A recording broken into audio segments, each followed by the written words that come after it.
الحمد لله رب العالمين الرحمن الرحيم مالك يوم الدين إياك نعبد وإياك نستعين اهدنا الصراط المستقيم صراط الذين أنعمت عليهم غير المغضوب عليهم ولا الضالين آمين.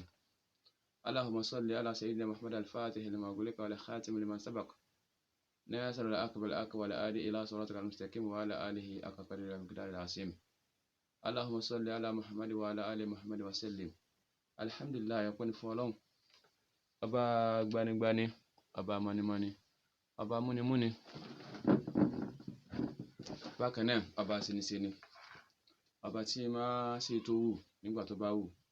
Ọpẹ́ ni fún Ọlọ́run. Ìkẹ́ àti ìgẹ́ Ọlọ́run bá mú bá Ànábì wa Muhammad sallallahu alayhi wa sallam. Àánú Ọlọ́run, àforíjì Ọlọ́run bá mú bá Ànábì, àwọn ará ilé Ànábì, àwọn ìyàwó Ànábì, àwọn ọmọ Ànábì lápapọ̀ tó fi dórí àwọn sàhábà tó bá kárí gbogbo ààrẹ tí à ń bẹ láyé lóde lónìí. Ọlọ́run dákun mọ́ sílẹ̀ bá ṣàlékún dáadáa fún ẹnìkọ̀ọ̀kan wa. Àwọn tó ti lọ lórí pa Islam lójú ọ̀nà ẹ̀mọ́, Ọlọ́run dákun sílẹ̀ bá kẹ́ wọn. Àtàǹbẹ̀ láyé náà lónìí, Ọlọ́run kó ṣàánú ẹnìkọ̀ọ̀kan wa náà. La hawla wala quwwata illa billahi al-aliyyil azim. Orúkọ tèmi ni Ibn Abbas Muhammad Fasasi ẹlẹ́fọ̀ọ́, tí mo wà láàyè yìí láti sọ díẹ̀ nípa anwa'ul ilm, àwọn oríṣi ìmọ̀ tí ń bẹ, àwọn anwa'ul ulama, oríṣiríṣi àwọn àfáà tí ń bẹ. A rí pé lánàá a wà lórí atẹ́gùn lánàá láti sọ díẹ̀ nípa rẹ̀. Òun náà ni a tó fẹ́ tún sọ láàyè yìí lónìí, kí Ọlọ́run kí ó gbà ní ìbádà fún wa. Kọ́lọ́run kó wọlé àlùbáríkà Ànábì Muhammad sallallahu alayhi wa sallam. Kọ́lọ́run kó dé aládé ọlá, kó dé aládé ọlá, bákan náà kó dé aládé ògo, kó ṣàlékún dára fún wa ń bẹ̀. Ẹ̀rí ìmọ̀ ó pọ̀, èyí tí èèyàn mọ̀ tẹ́ni jẹ́ ìmọ̀, èyí sì mọ̀ wá mímọ̀ náà ni. Ànábì ní utlubul ilma walau kana bishay'in. Ó sì sọ láàyè kẹ́, ó ní utlubul ilma min ma'di ila lahdi. Ó ní ká wá ìmọ̀ látòrí ìtẹ́ dé orí tẹ́, lágbà wọn ti bí àdìjọ́ tá kù láyé ká mọ̀ wá mímọ̀. Ó sì sọ láàyè kẹ́ pé ká wá ìmọ̀ láti kódà kó wá jẹ́ pé China láwà tirẹ̀ táwa kárí pa wá débẹ̀. Ọlọ́ba kí Ànábì o. Ó ní ohun t'Ànábì náà rí, t'Ànábì náà sọ gbélé fún wa. Ọlọ́run kó ṣàlékún kí á ti gẹ̀ fún Ànábì Muhammad sallallahu alayhi wa sallam. Ẹ wá rí nínú ẹ̀kọ́, nínú ìmọ̀ tí Ọlọ́run fi mọ èmi láti orí pa àwọn àfáà wa, kí Ọlọ́run kó bá ṣàlékún dára fún wọn. Ó ní pé ìmọ̀ pín yẹlẹyẹlẹ gẹ́gẹ́ bí a ṣe wí.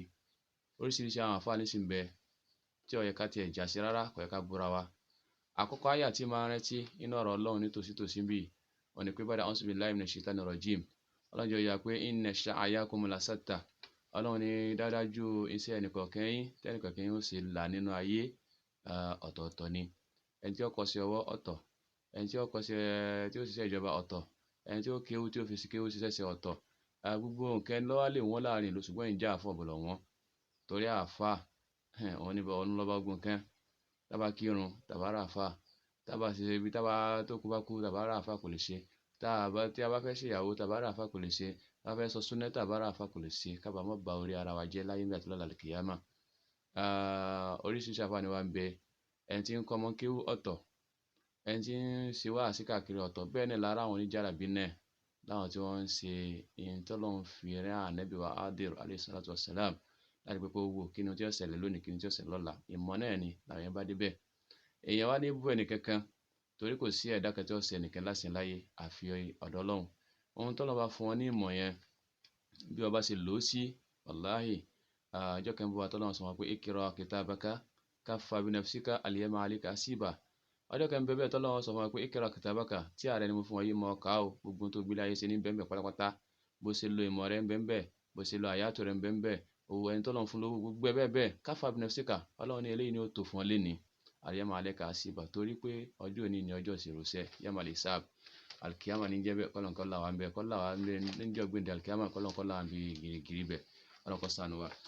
Ẹ wá rí àyá al-Qur'an al-Karim gẹ́gẹ́ bí ó ṣe wá lánàá nínú Suratul Fatir, àyá 22 tí ṣe 32.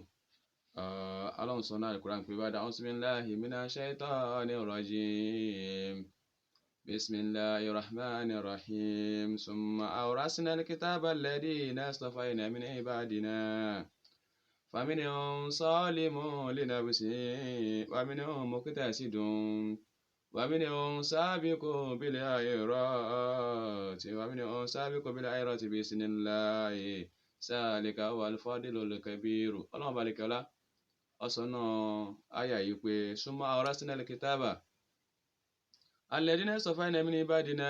Ọlọ́run ní ajogún àwọn tírà fún àwọn kan, ajogún ìmọ̀ tírà al-Qur'an al-Karim ajogún rẹ̀ fún àwọn kan. Allazina istafaynahu, àwọn tó yẹ pé asàlẹ́sà ni mo sàwọn lẹ́sà min ibadina iná ẹrú wa. Faminhum zalimun li nafsihi, iná àwọn àfáà kẹ́ńbẹ́ tá a fún tírà tá a fún ní ìmọ̀ tírà yìí al-Qur'an al-Karim agbélé wọn lọ́wọ́, ṣùgbọ́n zalimun li nafsihi wọ́n ṣe àbòsí fẹ̀mí ara wọn.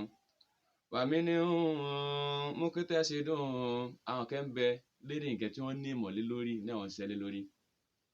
Wa minhum sabiqun bil khairati bi isnillahi, àwọn kẹ́ńbẹ́ nínú wọn tó já sí wípé sabiqun bil khair, àwọn ṣẹ́kù lórí dáadáa, wọ́n ṣẹ́kù lórí dáadáa, wọn ò dára láàmú, wọ́n bẹ lórí pa á máa ṣe dáadáa náà ayé náà ni. Irú wọn tẹ́ ẹ bá rẹ́ nìkan tí wọ́n bá ń pè ẹ ń dààmú wàhálà pọ̀ ẹ̀já lọ́dọ̀ lágbájá, ẹ bá ru wọn bẹ́ẹ̀ ní lọ́dọ̀ ẹni tí wọ́n lọ tó yẹ pé wọ́n pe ẹni tá fẹ́ ṣe yá kẹ́ al-Qur'ani, a sì gbà pé làwọn àǹsà ní àṣà al-Qur'ani ala jabal, gbogbo sọ̀rọ̀ yóò tó kó lè dìbò àtàwọn ti sọ al-Qur'ani kalẹ̀ ọlọ́run bí i àwọn sabiquna bil khairi nìyẹn. Ọlọ́run ní bi isnillahi pẹ̀lú yọ̀ǹde mi ọlọ́run ni mo fi gbá ẹni kalẹ̀. Zalika huwal fawzul kabir, huwal fadlul kabir, eléyìí ni èrè ń jẹ tó bí ọlá àtọ̀dà tó tóbi tí mo ṣe fún àwọn Bani Adama. Al-Qur'an ọlọ́run lọ sọ bẹ́ẹ̀ láwọn nítorí pé tábà sí wá sí àwa sọ̀rọ̀ ud'u ila rabbika ila sabili rabbika bil hikmati wal maw'iza. Láwọn fẹ́ sọ̀rọ̀ ọlọ́run à á gbé ọgbọ́n kalẹ̀ bọ́ọ̀lù á sì sọ tá a fi ní tako ọmọnìkejì wa, bọ́ọ̀lù á sì sọ tí ń dààmú òfin ní dé bá ẹlòmíì tí ń bọ̀ lẹ́yìn rẹ̀ tí ń bẹ lẹ́yìn wa. Ọlọ́run gbọ́ aláyè bẹ́ẹ̀.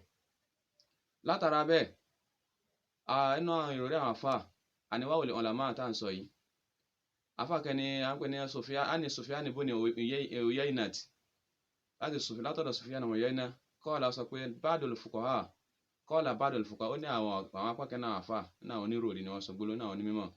Kana yuqalu lil ulama salasat, ó ní ẹ̀rọ àwọn àfáà mẹ́ta ni wọ́n. Àkọ́kọ́ ń bẹ alimu billahi, ẹni tó nímọ̀ nípa Ọlọ́run, ṣàpọ̀ Ọlọ́run ló dá wa ṣùgbọ́n gbogbo èèyàn mọ̀ wọ Ọlọ́run káàkiri ni ọ̀kan nu. Wa alimu bi amrillahi, àwọn kẹ́mẹ́ tó yẹ pé àṣẹ Ọlọ́run bá wọ́n nímọ̀ nípa rẹ̀ tààrà. Ẹlẹ́ẹ̀kẹta ń bẹ wa alimu billahi wa bi amrillahi, àwọn kẹ́mẹ́ tó nímọ̀ nípa Ọlọ́run wọ́n tún mọ̀ nípa àṣẹ Ọlọ́run bá, wọ́n mọ̀ nípa gbogbo nǹkan tí bá ti ń ṣẹlẹ̀ àsìkò tí ó ṣẹlẹ̀ gbogbo ìgbà tí nǹkan náà ṣẹlẹ̀.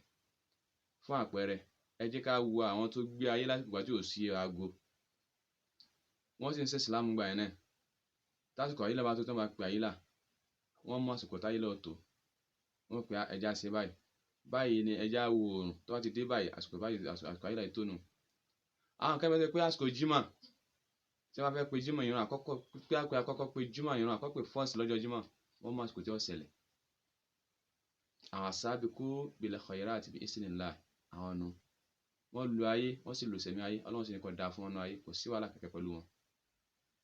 Now látara bẹ́ẹ̀ àwa ní fa'amal alim billahi, rí àwọn tí wọ́n nímọ̀ nípa Ọlọ́run balikọ́lá fa'awwal lasi yakhafullah wala ya'lam bi sunnah, àwọn làwọn tó yẹ pé wọ́n fi gbọ́jú ayé wọn àárọ̀ wọn ọ̀sán alẹ́ òru wọn fi páyọ̀ Ọlọ́run bá ní wọn, ìbẹ̀rù Ọlọ́run bá ní wọn fi bẹ̀rù, kódà tí wọ́n bá fẹ́ gbẹ́lẹ̀ báyìí sáàsì jí báyìí bí ó ti máa ń ṣe ọ̀rọ̀ ayé wọn nu. Wala ya'lamu sunnat, wọn ò wulẹ̀ dára aláàmú lórí táwọn pè ní sunnah Nabi o, wọn ò dára aláàmú lórí rárá, bó sì lè kó kéré tó bó sì lè kó pọ̀ tó wọn ò dára aláàmú, àwọn bá tọ́lọ́run lọ ni. Ẹlẹ́ẹ̀kejì ń bẹ wa amal alim bi amrillah, rí àwọn tí wọ́n nígbàgbọ́ nínú àṣẹ Ọlọ́run balikọ́lá nínú ọ̀rọ̀ Ọlọ́run fa'awwal lasi ya'lamu sunnah wala yakhafullah, àwọn tó yẹ pé wọ́n gbé súnà rù, wọ́n rú súnà báyìí wọ́n rú lórí wala yakhafullah, ṣùgbọ́n wọn bẹ̀rù Ọlọ́run balikọ́lá lórí ogun tí wọ́n ń ṣe. Ó di méjì. Ẹlẹ́ẹ̀kẹta ń bẹ wa amal alim billahi wa bi amrillah, àwọn tí wọ́n nímọ̀ nípa Ọlọ́run tí wọ́n wọ Ọlọ́run tí wọ́n sì rí Ọlọ́run, wọ́n dẹ̀ nímọ̀ nípa ọ̀rọ̀ Ọlọ́run àtàṣẹ tọ́lọ́run bá fẹ́ pa. Fa'awwal lasi ya'lamu sunnah wa yakhafullah, àwọn tó yẹ pé wọ́n nímọ̀ nípa súnà gan wọn ní dára láàmú ní bá wọn bí kẹ́tẹ́kẹ́tẹ́, bí ká gbọ́ àfẹ́ gba rẹ̀ ní bá wọn bẹ̀, bí ká kàfàrà ẹni ká pé ẹni kèfèrí ní bá wọn bẹ̀, torí wọ́n bẹ̀rù Ọlọ́run wọ́n sì mọ̀ súnà Nabi Muhammad sallallahu alaihi wasallam. Wọ́n á ní fasalika lasi yudi'a asima fi malakuti samai, àwọn lè ta wá wí àwọn gẹ́gẹ́ ní olùpèpè tó ga láti sámà látọ̀dọ̀ Ọlọ́run tọ́lọ́run dá wọn gẹ́gẹ́ bọ́lọ́run ti sọ nínú àyà rẹ̀ pé faminhum sabiqun bil khayrati bi iznillah. àwọn ẹlẹ́kẹta nu ẹ̀rí oríṣi àwọn àfáà mẹ́ta tí ń bẹ ni àwọn alimu billahi wa alimu bi amrillahi wa alimu bi amrillahi wa alimu billahi wa bi amrillahi. àmẹ́ta nu wọ́n ní ẹni onímọ̀ nípa Ọlọ́run, ẹni onímọ̀ nípa àṣẹ Ọlọ́run, ọ̀rọ̀ Ọlọ́run àṣẹ lásán bí àṣẹ fẹ́ jáde, bẹ́ẹ̀ náà àwọn tó nímọ̀ nípa Ọlọ́run gẹ́gẹ́ àti àṣẹ tọ́lọ́run fẹ́ pa, irú ẹni bẹ́ẹ̀ máa ń sùn Ọlọ́run sì máa fi kẹ̀yìn lójú oorun.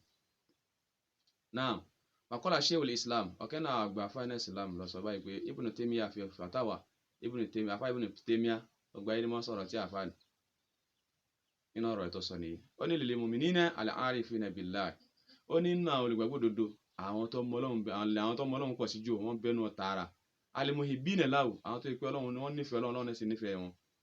mímà maqamatil qurba ẹ̀ mọ̀ bá wọn ní ipò tó súnmọ́ tí wọ́n súnmọ́ dọ̀ Ọlọ́run balikọ́lá. wa manasilil yakin, àtìmọ̀ dájú sí sọ̀kalẹ̀ sọ́dọ̀ dáadáa, wọ́n tí wọ́n bá ní nǹkan báyọ̀ ṣẹlẹ̀ pọ́nà fẹ́ dára báyìí pé ọba yín mú bọ yín tí jù bẹ́ẹ̀ lọ ohun tí ó ṣẹlẹ̀ ọ̀nà ọ̀ṣẹlẹ̀ tó rán tọ́lọ̀ fi hàn wọ́n tó dá wọn lójú ni. ma la takadu tuhito bihi ibarati, gbogbo ohun tí wọ́n wá ìṣẹ̀kọ̀ sí kẹtẹkẹtẹ náà rọ̀ wọn kò sí pé bóyá àbí ohun tá a fẹ́ sọ ni ìyẹn tọ́lọ́run sọ ni ǹjẹ́ yóò dàrú àbí yóò rí báyìí, wọn ò rí bẹ́ẹ̀ rárá. Ọlọ́run fún wọn ní ẹ̀bùn rẹ̀ tààrà. wala ya'rifu akọlẹ̀ ma'rufa, wọn ò kí mọ ìwọ níwọ̀n ṣùgbọ́n mọ ìwọ ara wọn sì mọ ìwọ Ọlọ́run balikọ́lá. ila man adrakahu wa nalahu, ẹni tó bá yà gbìyànjú sílẹ̀ ló kù abẹ́ntẹ́ bá ti ẹ̀kọ́ tí kó sọ́dọ̀ wọn ò ní dọ́là mú.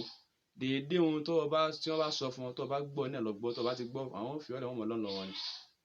àwọn eléyìí ni làwọn tí wọ́n ń ṣiṣẹ́ Ọlọ́run bá dójú àmì, wọ́n ṣiṣẹ́ Ọlọ́run bá dójú ọ̀nà, wọ́n ṣiṣẹ́ Ọlọ́run bá bọ́lọ́run bá àlekẹ́ láti fẹ́ kọ́nà bá yá fi gbogbo àwọn fábẹ́ àwọn tó ti lọ àtàwọn tí ń bẹ láyé kọ́nà bá ṣàánú wọn. lábẹ́ bẹ́ẹ̀ Islam àwọn mùsùlùmí àrí ọ̀rọ̀ Ọlọ́run kò pín síbi kan, kò síbi téèyàn ti sọ. níbi Ọlọ́run bá ti lọ yá ọya náà nù, tó bá ti ní kèétí ìyá kèé tásìkò náà nù. àyẹ̀wò àfagídí ṣe nǹkan, èròǹgbà tí yẹn bá fi ṣe nǹkan wà mí ní mú kìtẹ́ sí dàn, èròǹgbà wa tí wọ́n tá bá gbà lérò tá a fi ṣe ohun tá a ṣe fẹ́ ṣe lọ́lọ́run dàlejò ẹ̀yìn àfáàmọ́ ò wọn kí ó sì mọ̀ wípé Ọlọ́run bò ní wo la yansuru ila suwarikum walakin yansuru ila qulubikum. èròǹgbà tó fi lọ kéwú tó fi kọ́ sí ọwọ́ tó fi wáyé mọ̀ ohun tó wá náà èròǹgbà tó fi lówó ní Ọlọ́run mọ̀ dájọ́ lé lórí. àbí Ọlọ́run balẹ̀ kẹ́ọ́lá kọ́nà kó sàlékún ìdáyẹ̀ nìkan kẹwàá kó fi ámọ̀nà kọ́mọ́ sí wa lọ́nà. wà á sì tazkira eléyà ọmọ jẹ́ ìrántí níwọ̀n ọba ọmọ ń sàtà hásà ila rabbi sabila, ó gbẹ́ni yóò tó bá fẹ́ kó gbọ́rọ̀ yìí lọ sọ́dọ̀ Ọlọ́run balẹ̀ kẹ́ọ́lá ni o. torí pé òun ọ̀dọ̀ rẹ̀ ní ojú ọ̀nà ẹ̀mọ́ ọ̀dọ̀ rẹ̀ lọ́wọ́. wassalamu alaikum warahmatullahi wabarakatuh.